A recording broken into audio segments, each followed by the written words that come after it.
Salut tout le monde, bon matin, bienvenue sur ma chaîne. Petite story time aujourd'hui pour vous raconter comment mon conjoint et moi on s'est rencontrés. Flo et moi on a fêté nos 8 ans il y a 2 semaines et il y a quelques vidéos de ça, je vous avais dit que j'allais vous raconter comment on s'est rencontrés et ce jour est enfin arrivé.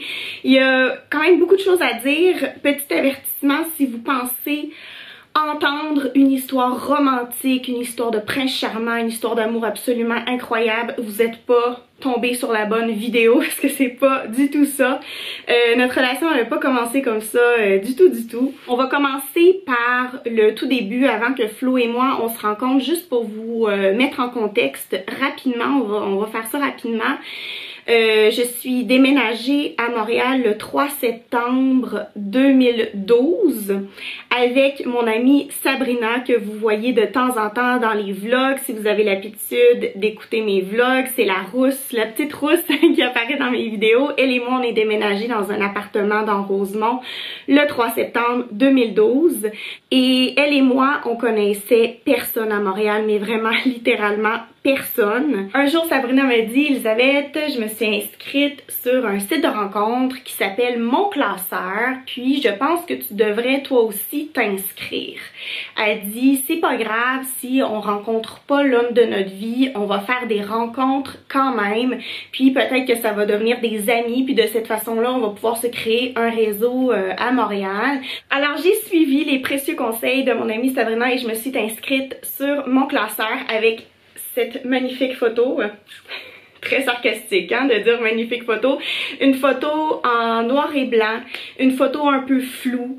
Pourquoi une photo en noir et blanc? Ne faites jamais ça en passant si vous cherchez vraiment quelqu'un dans votre vie, mais moi je m'en foutais un petit peu, je m'inscrivais sur le site de rencontre parce que mon ami s'inscrivait, puis j'avais pas vraiment l'intention de trouver un homme dans ma vie immédiatement comme ça, surtout que j'avais je pensais à quelqu'un d'autre à ce moment-là, donc j'avais vraiment pas l'intention de trouver quelqu'un. Tu pouvais vraiment remplir un profil sur le site de rencontre, chose que je n'ai pas faite. Je n'ai rien écrit sur mon site de... Il y avait rien écrit. En fait, c'est pas vrai.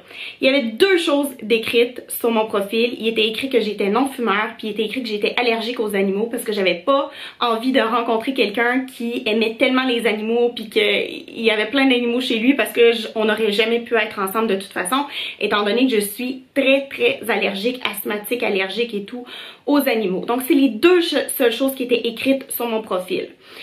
Mais il y avait la possibilité de remplir le profil là, de façon exhaustive. Après 2 semaines que j'étais inscrite sur le site, j'ai reçu un message de King Marcus. King Marcus, c'est Flo. Alors moi je pensais qu'il s'appelait Marcus, hein, King Marcus, pourquoi pas King Flo? Bon, c'était son choix de s'appeler comme ça. Il m'a envoyé un message assez long. Si vous connaissez Flo, quand il envoie des messages, c'est pas des petits messages de 2-3 lignes, c'est vraiment des longs messages. Et ben, pour se présenter, bonjour, je m'appelle Florian, j'ai 32 ans. Retenez cette information, il m'a dit qu'il avait 32 ans. Vous allez comprendre beaucoup plus tard dans l'histoire, je vais y revenir plus loin, que en fait il n'avait pas 32 ans, il était beaucoup plus vieux que 32 ans, mais moi c'est ce qu'il me dit. J'ai 32 ans, il était même écrit sur son profil, King Marcus, 32 ans, et lui avait tout rempli, toutes les petites sections qu'on pouvait remplir sur le site de rencontre, Flo les avait remplies, et il y avait aussi plusieurs photos de profil qui étaient médiocres, des photos de profil là, qui ne le mettaient pas du tout en valeur, donc je le trouvais beau, tu sais, mais sans plus, vraiment sans plus. Et ben c'est ça, il m'a écrit un message, moi je lui ai répondu, puis là ben je me suis ouverte à lui, je lui ai donné mon âge et tout ça, puis on a discuté. Et ensuite, à un moment donné, il m'a écrit un message pour me dire, est-ce que ça te dérangerait si on continuait la discussion sur Facebook parce que ça devient payant pour moi sur le site de rencontre, puis je préférais qu'on continue à parler et que ça ne me coûte rien, donc on pourrait continuer sur Facebook. Donc je lui ai dit, il n'y a pas de problème, tu peux m'écrire sur Facebook, voici mon nom sur Facebook. Donc il m'a trouvé sur Facebook, m'a envoyé un message que je n'ai jamais reçu. Jamais reçu. Donc il s'est passé 11 jours et je n'avais pas de nouvelles de lui. En fait, moi je pensais que je n'avais pas de nouvelles de lui et lui, ben, il n'avait pas de nouvelles de moi. Donc il m'a réécrit sur le site de rencontre 11 jours plus tard pour me dire, avec une phrase complètement... moi je trouve ça un peu niaiseux là, comme phrase. Je trouve pas ça, en tout cas. Il m'a dit, tu me trouves pas cute? C'est vraiment une phrase un peu bizarre. Puis là, j'ai vu ça, tu me trouves pas cute? J'ai dit, mais de quoi est-ce qu'il parle? J'ai répondu, j'ai dit, ben non, je te trouve cute, je comprends pas pourquoi tu me dis ça. Il dit, c'est parce que je t'ai écrit sur Facebook il y a 11 jours, puis je n'ai jamais eu de réponse. Je fais, c'est parce que j'ai jamais reçu de message. Et là, je m'en vais sur mon profil et je me rends compte que quand t'es pas ami avec quelqu'un sur Facebook, les messages s'en vont à quelque part d'autre, en tout cas dans une autre boîte. Et je me suis rendu compte de ça, que j'avais bel et bien reçu le message, mais que ça n'apparaissait pas dans mes messages de gens qui m'envoient des messages et qui sont amis avec moi sur Facebook. Donc là, j'ai vu son long message et tout ça, puis là, je me suis excusée sur le site de rencontre. Je disais, écoute, je m'excuse, j'avais jamais vu ton message. Il aurait très bien pu ne jamais me réécrire puis de se dire, ah ben finalement, cette fille-là est vraiment pas intéressée par moi, je vais laisser faire, je vais aller vers quelqu'un d'autre. Mais non, il est vraiment revenu à la charge et je le remercie pour ça aujourd'hui. Puis là, il m'a dit très rapidement, là, après une journée sur Facebook, il me dit, écoute, moi je suis un gars de feeling, j'aime pas ça qu'on discute comme ça pendant des heures, puis des jours et des mois. Je préfère qu'on se rencontre en vraie personne. Donc, il m'a donné rendez-vous le soir, c'était un mercredi soir, une drôle de journée pour un rendez-vous, mais bon. C'était mercredi, le 24 octobre, et on s'est rencontrés à 9h le soir. Ça, c'était l'heure du rendez-vous, 9h le soir. Donc voilà, on s'est rencontrés à 9h le soir, puis moi je connaissais zéro Montréal.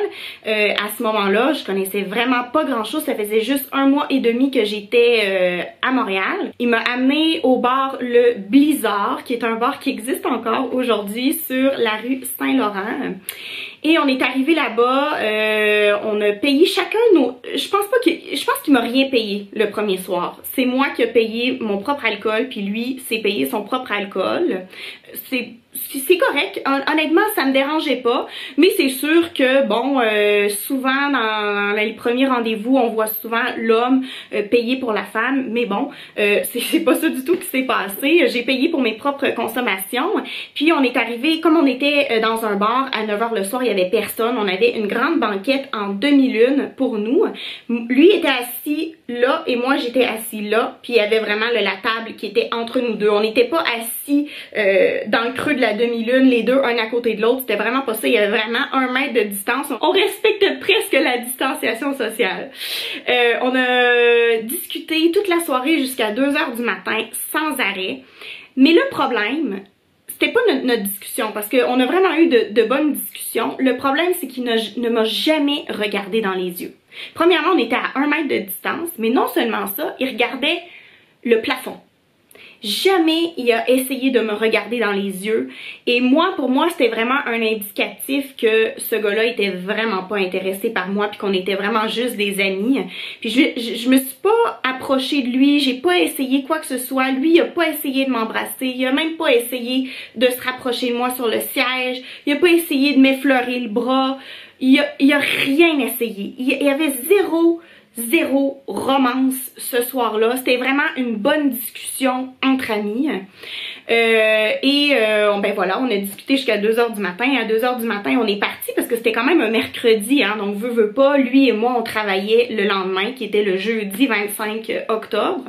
Donc on est parti, on était sur le trottoir à l'extérieur, puis on marchait en direction de chez nous. Et là, il me dit, sur le trottoir, il dit « Oh, je suis fatiguée, j'ai tellement hâte de retourner chez moi, seule, dans mon lit, tout seul, dans mon grand lit seul. » Clairement, moi, dans ma tête, je me suis dit, le gars, il essaie de me transmettre un message pas subtil du tout, mais quand même très clair pour me dire, si tu pensais revenir chez moi, la réponse c'est non. Donc j'ai dit à Flo, j'ai dit ok, ben c'est bien, c'est super, qu'est-ce que t'en penses si on se partage le coût d'un taxi pour rentrer? Et il me dit ben oui, parfait, on fait ça. Donc on entre dans le taxi et c'était Flo qu'on devait déposer en premier. Donc on a déposé Flo et il est sorti du taxi là comme si le taxi était en feu. C'est moi qui me suis approchée pour l'embrasser ben, je me suis dit peut-être qu'on va s'embrasser, tu sais. Peut-être que j'espérais. Finalement, il m'a donné un bec, là, mais tellement rapidement qu'il a comme quasiment embrassé mon nez. Il est sorti du taxi et moi, je suis rentrée chez moi après. Je me suis démaquillée, je me suis couchée en me disant « Waouh, ça s'est pas vraiment bien passé. C'est clair que je revois plus jamais ce gars-là de ma vie. » Le lendemain matin à 8 h, je me réveille, je regarde mon téléphone et je vois un gros message, un long message de la part de Florian qui me disait tu es exactement ce que je recherche chez une fille. OK. Ah oui. Et ben, et à la fin du message, parce que je me souviens plus exactement qu'est-ce qu'il me... Mais il me lançait des fleurs. Il me lançait des fleurs là, tout le long du message. Et à la fin, ça disait « Mon attirance envers toi est indéniable. » What? Indéniable? J'étais comme, mais ça sort d'où ça? Jamais tu m'as regardé. Tu sais, moi je me disais dans ma tête, mais jamais tu m'as regardé hier. Jamais tu as essayé de te rapprocher de moi sur la banquette. On était à 1 mètre de distance. Tu m'as dit que tu voulais rentrer seule. T'as répété seule pendant 50 fois. Donc j'étais extrêmement surprise de voir ce message-là. Mais j'ai répondu, parce que j'étais quand même contente, tu sais, parce que les photos de Flo sur le site de rencontre étaient vraiment pas belles, mais en vrai, il m'intéressait vraiment beaucoup, en vraie personne. Fait que j'y ai réécrit, j'ai dit « Ah mon Dieu, je savais pas que ton attirance envers moi était indéniable, mais je suis vraiment contente de l'apprendre, et puis je suis ouverte à te revoir. » Puis là, il m'a réécrit pour me dire « Ok, je t'appelle cette semaine, puis on cédule un autre rendez-vous. » Donc comme de fait, le lendemain, sur l'heure du midi, il m'a téléphoné, puis il me dit « J'aimerais t'inviter chez moi pour un souper le 27 octobre. » Bon, ça tombait le samedi. Donc j'ai dit c'est parfait. Samedi à quelle heure? Il me dit samedi à 20 h et on a conclu qu'on allait manger une raclette. Donc fast forward, le 27 octobre à 20 h, je me présente chez lui qui est ici. Présentement. Donc je le présente ici et Flo m'accueille avec un piña colada qui était super bon. Puis là on continue la discussion, mais il n'y avait pas de romance. Encore une fois, il y avait zéro romance. Toute la soirée, il n'a même pas essayé de m'embrasser, mais par contre c'était mieux parce que là, cette fois-ci, il me regardait dans les yeux. Donc je me suis dit, ok, ça va un petit peu mieux que la dernière fois. Pour le souper, c'est ça, on a mangé une raclette et il y avait un décanteur avec une bouteille de vin rouge à l'intérieur. Donc je me sers un verre, je sers un verre à Flo, on a chacun notre verre de vin rouge et on mange notre raclette. Et Flo boit très rapidement. Mais vraiment là, il boit, il cale quasiment son verre de vin, se resserre un autre verre de vin, cale quasiment son deuxième verre de vin, mais boit vraiment d'une façon très rapide. Et moi, ben, à un certain moment donné, pendant le souper, forcément, moi aussi, ma coupe était terminée. Mais Flo ne me resservait pas. Il était pas du tout galant, là. Jamais il a regardé puis dire « Ah tiens, sa coupe est vide, je vais lui resservir du vin. » Il ne faisait que se resservir lui-même. Donc, ce qui s'est passé, c'est qu'à la fin du souper, j'avais bu une coupe de vin rouge et Flo avait bu tout le reste. Tout le reste de la carafe pour lui tout seul. Alors pas besoin de vous dire que quand on boit une bouteille de vin rouge au complet seul et qu'on boit rapidement, ben on est sous, hein? On est sous les effets de l'alcool. Donc Flo était sous et moi pas du tout parce que j'avais juste bu une coupe de vin rouge au souper. Et c'était vraiment désagréable. Franchement, c'était vraiment désagréable parce qu'il était vraiment fatigué puis il était pas si tard que ça. Donc là, je l'ai regardé, là, je le voyais, il était assis sur la chaise, il cognait des clous sur la chaise. J'ai dit, écoute, Florian, je vais aller te coucher dans ton lit. Il m'a dit, ok. Alors, je l'ai pris. Ben, en fait, il était capable de marcher, là, mais on a marché jusqu'à sa chambre. Et je lui ai enlevé ses chaussures, enlevé ses bas. Je lui ai enlevé son pantalon, comme vraiment là, une maman. Là. Je l'ai mis dans les couvertes, j'ai mis les couvertes par-dessus lui. J'ai donné un bec sur le front, puis j'ai dit « Bon ben, bonne nuit Florian, on va peut-être se revoir un jour. » Mais moi dans ma tête, c'était comme « Wow, le gars, il s'est dit « Ah, je vais réessayer pour une deuxième date avec elle. » Mais bon, tu sais, il y a zéro eu de romance, il m'a pas embrassé, rien. Et là, il me dit non, non, non, je veux que tu restes avec moi. Je veux que tu restes avec moi pour la nuit. Je fais ok, je vais rester. J'ai dit tu veux que je couche où? Il dit je veux que tu couches avec moi dans le lit. Je dis ok, je vais coucher avec toi dans le lit, mais je ne me déshabille pas. Je reste habillée dans le lit. Puis je sais pas s'il était d'accord avec ça. Mais c'est ce que j'ai fait. J'ai dormi à côté de lui, tout habillée. Donc le lendemain matin, on se réveille et là, Flo me dit j'aimerais qu'on aille marcher, toi et moi, sur le Mont-Royal. Et là, je me suis dit, écoute, on a passé la première date, ça s'est mal passé. La deuxième date qui était hier, ça s'est mal passé. Là, je lui ai raconté pour le vin. Je dis, écoute, là t'as bu hier, t'as bu toute la bouteille de vin. Tu m'as même pas laissé boire plus qu'une coupe. Puis là, je voyais qu'il se sentait mal puis qu'il avait comme envie de rattraper les choses. Donc, j'ai accepté. On est allé au Mont-Royal et là, ça s'est super bien passé. La troisième fois était la bonne. Là, c'était vraiment plaisant. Il m'a tenu la main. Là, tu sais, il y avait vraiment des rapprochements. On s'est finalement embrassés. On avait des bonnes discussions. Et à partir de ce moment-là, à partir du 28 octobre, c'est là où moi, dans ma tête, je me suis dit, ok, c'est bon, on s'en va à quelque part avec ça. Fait que ça devait faire quoi? Une semaine qu'on se voyait assez régulièrement, tous les jours, Flo et moi. Et là, il me dit un soir, il dit « Écoute, Elisabeth, avant qu'on aille plus loin, il faut que je te dise quelque chose. » Et là, je vous jure, là, c'est comme si mon cœur était descendu jusque dans mes genoux. Moi, je sais pas pourquoi je pensais ça. En fait, il y a deux choses qui m'ont traversé l'esprit. Deux choses qui, aujourd'hui, en rétrospective, je trouve ça vraiment ridicule que je pensais ça. Mais c'est la vérité, je vais vous le dire, c'est quoi que je pensais, mais je suis pas vraiment fière de moi d'avoir pensé ça, mais en tout cas, c'est ça qui est ça. La première chose, je pensais qu'il y avait la gonorrhée, ou la chlamydia, ou la syphilis. Je me suis dit, le gars, il a une maladie quelconque, une maladie vénérienne. Et la deuxième chose qui m'a traversé l'esprit, c'est que je pensais que c'était un homosexuel qui voulait essayer avec une femme et qui a vu que finalement, ça allait rien donner. La raison pour laquelle je pensais ça, c'est parce que c'est sûr qu'au début, tu sais, il n'y avait pas vraiment de rapprochement entre nous, puis c'est pour ça que je pensais ça. Je sais, c'est ridicule un petit peu, là, mais voilà, c'est ce que je pensais. Et là, j'avais vraiment, vraiment peur. J'étais comme, qu'est-ce qu'il y a, Florian? Qu'est-ce qu'il y a? Genre, dis-le-moi. Il dit, je sais pas si tu vas vouloir continuer avec moi après que je t'ai dit ça. J'étais comme, oh my god, c'est quoi la maladie qu'il a? C'est quoi? C'est-tu la gonorrhée? C'est-tu la syphilis? Qu'est-ce que c'est? Et là, il me dit, je t'ai dit que j'avais 32 ans sur le site de rencontre, mais en fait, je n'ai pas 32 ans, j'ai 37 ans. Et là, je suis partie à rire, en fait. Je suis partie à rire. J'étais tellement soulagée. J'étais tellement soulagée. J'ai dit, ah, c'est juste ça.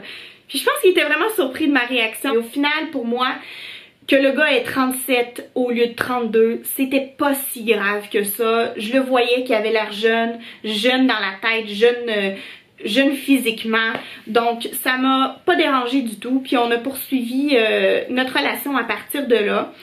On était vraiment inséparables, lui et moi, en fait c'est le cas de le dire, même jusqu'à l'heure d'aujourd'hui. En 8 ans, on a seulement passé 3 nuits dans des lits différents, donc ça veut quand même tout dire. Puis la relation a quand même évolué assez rapidement.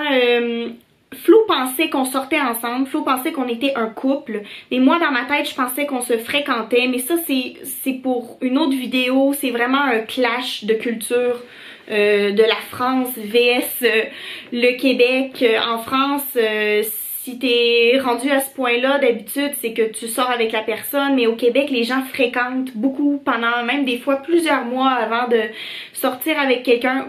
Parfois c'est des mois, parfois c'est plusieurs semaines, mais moi je voulais vraiment prendre mon temps à ce moment-là.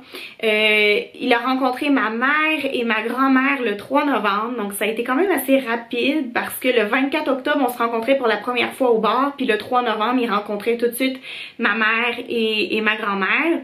Le 20 novembre on a commencé à sortir ensemble officiellement, mais ça c'est une date que moi j'ai inventée. C'est à un moment donné j'ai dit à Flo, j'ai dit écoute, je sais que toi dans ta tête tu penses qu'on est un couple, mais là je voulais voulais t'annoncer que dans ma tête, ça se fait maintenant qu'on est un couple. Il y a comme eu un petit délai. Flo, lui, dans sa tête, on est un couple depuis le début. Puis moi, ben ça a été un petit peu plus long dans ma tête, le processus. Donc voilà, on a commencé à sortir ensemble le 20 novembre, mais là, il n'y avait pas de je t'aime. Il n'y avait aucun je t'aime de la part de Flo, il n'y avait aucun je t'aime de ma part. Et là, on était rendu au 10 décembre.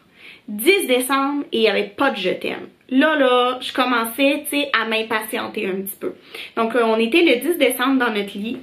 Il était tard, là, tu sais, puis j'étais dans le lit, là, j'étais couchée, puis je me disais, de mon côté, est-ce que je lui dis je t'aime? Est-ce que je lui dis pas? Qu'est-ce que je fais? Puis là, j'ai décidé de lui dire. Fait que j'ai pris mon courage. C'est quoi l'expression? J'ai pris mon courage à deux mains. Et j'ai dit, Florian? Là, il dit oui. J'ai dit, je t'aime. Et là, Florian a dit, ok. Et là, même pas 30 secondes plus tard, il ronflait. C'était romantique, mes amis. C'était romantique. J'ai même pas eu un je t'aime en retour. J'ai eu un ok et un ronflement après. Fait que là, j'étais pas contente. Le lendemain, quand on s'est réveillé, j'ai envoyé un texto. Et je lui ai dit, écoute, je suis pas contente de qu'est-ce que tu m'as dit hier, j'aimerais qu'on en parle ce soir. Et il y avait aucune idée de quoi je parlais, il y avait aucune idée. Il m'a écrit en panique en voulant dire, mais qu'est-ce que je t'ai dit? Clairement, je voyais qu'il s'en souvenait pas, qu'il m'avait dit ok. Donc déjà, je me sentais un petit peu mieux de savoir ça. Mais je voulais quand même qu'on en discute. Donc, il est venu chez moi, à mon appartement avec Sabrina, que j'avais encore. C'est ça, il est venu chez moi, puis on est allé dehors, on a pris une marche, puis je lui ai expliqué qu'est-ce qui s'était passé, puis là il me dit « Oh, je suis vraiment désolée, tu sais, moi aussi je t'aime », mais tu sais, il y avait pas... il y avait pas de romance ou rien, on était en train de traverser la rue. Il n'y a pas eu de moment où on s'est arrêté, où il m'a dit je t'aime, puis je lui ai dit je t'aime, tu sais, il n'y avait rien de ça, il n'y a jamais vraiment eu cette romance-là de départ. Tu sais, je sais, la plupart des couples, ça commence sur un high, puis quand le couple fonctionne moins bien, tu sais, ça peut descendre assez rapidement, mais tu sais, nous, ça a vraiment mal commencé, là.